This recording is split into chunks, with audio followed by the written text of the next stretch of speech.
উল্লুবাৰী গাঁৱত প্ৰথমখন ইয়াত হেণ্ডলুম চেণ্টাৰ এটা আগ্ৰা সংগঠনে এটা আয়োজন কৰিছে আৰম্ভ কৰিছে সেইটো মই তেখেতসকলক ধন্যবাদ জনাইছোঁ গ্ৰাম্য অঞ্চলটো অৰ্থনৈতিকভাৱে আগুৱাই লৈ যাবৰ কাৰণে আমি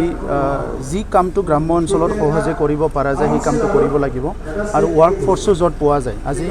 গ্ৰাম্য অঞ্চলৰ মহিলাবিলাকে আমাৰ যিটো খিলঞ্জীয়া মহিলা আছে বড়োকে আদি কৰি বিভিন্ন জনগোষ্ঠী এইবিলাক সোনকালে মানে কি হয় কাপোৰ কানি এইবিলাক হেণ্ডলুমৰ কামবিলাক শিকিব পাৰে আৰু ভালকৈ কৰিব পাৰে তো সেইকাৰণে আমাৰ অৰ্থনীতিটো আগুৱাই লৈ যোৱাৰ কাৰণে এই হেণ্ডলুম চেণ্টাৰটো যে আৰম্ভ কৰিছে মই তেখেতসকলক ধন্যবাদ জনাইছোঁ আৰু এই অঞ্চলৰ আমাৰ বিশেষকৈ আমাৰ মহিলাসকল এই অঞ্চলত পুৰুষসকলে হেণ্ডলুমৰ কাম বেছি নকৰে আৰু মহিলাসকলে ভালকৈ জড়িত হ'ব বুলি মই আশা কৰিছোঁ শুক্লাই চেৰপাং অঞ্চলত বহুতখিনি আমাৰ কাম কৰিব লগা আছে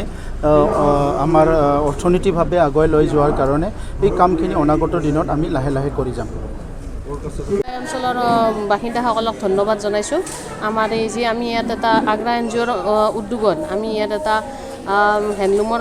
প্ৰডাক্ট আৰু ট্ৰেইনিং চেণ্টাৰ এটা ছেকেণ্ড এইটো আচলতে ক'বলৈ গ'লে আমাৰ তামোলপুৰত অলৰেডি চলি আছে গতিকে এই ছেকেণ্ড চেণ্টাৰটো স্থাপন কৰাত আমাৰ ইয়াত যিসকলে সহযোগ কৰিলে সেইসকলক মোৰ ফালৰ পৰা ধন্যবাদ জনালোঁ আৰু আমি চেণ্টাৰটো ভালদৰে চলাম বুলি আশা ৰাখিলোঁ ইয়াত আমি বেচিকেলি আমি ট্ৰেডিশ্যনেল কাপোৰবিলাকৰ ওপৰত ধ্যান দিছোঁ কাৰণ এইটো হেণ্ডলুম চেণ্টাৰ হয় আমি য'ত পাৱাৰলুম থাকিব তাত হয়তো আমি অকণমান বেলেগ ধৰণৰ প্ৰডাক্ট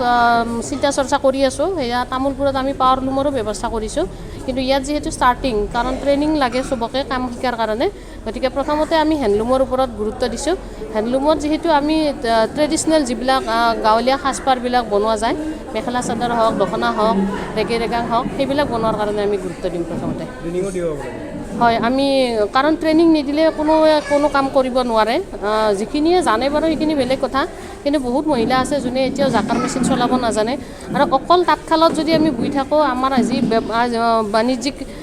যি কণ্ডিশ্যন তাত আমি ফেৰ মাৰিব নোৱাৰিম গতিকে আমাক অকণমান হ'লেও আধুনিক ব্যৱস্থাৰ প্ৰয়োজন আৰু সেইবিলাক আমাৰ গাঁৱৰ বহুতে শাল বব জানিলেও সেই ব্যৱস্থাবিলাক নাজানে গতিকে আমি সেইবিলাক আগে শিকাই বুজাই লৈ তেওঁলোকৰ দ্বাৰা কাম কৰিম বুলি আশা ৰাখিছোঁ হয় আমি আগ্ৰা এন জি অ'ৰ পৰা যিখিনি পাৰোঁ আমি চেষ্টা কৰি আছোঁ আৰু আমি জানো যে BTR গভৰ্ণমেণ্টেও এই ক্ষেত্ৰত বহুত হেল্প কৰি আছে কিন্তু আমি এতিয়ালৈকে তেওঁলোকৰ লগত কোলাবৰেট কৰি কাম কৰিব সুযোগ পোৱা নাই কিন্তু আমি এন জি অ'ৰ ফালৰ পৰা যিখিনি আমাৰ সম্বল আমি যিখিনি জেগাত চেণ্টাৰ কৰাবৰ কাৰণে চেষ্টা কৰিম আমি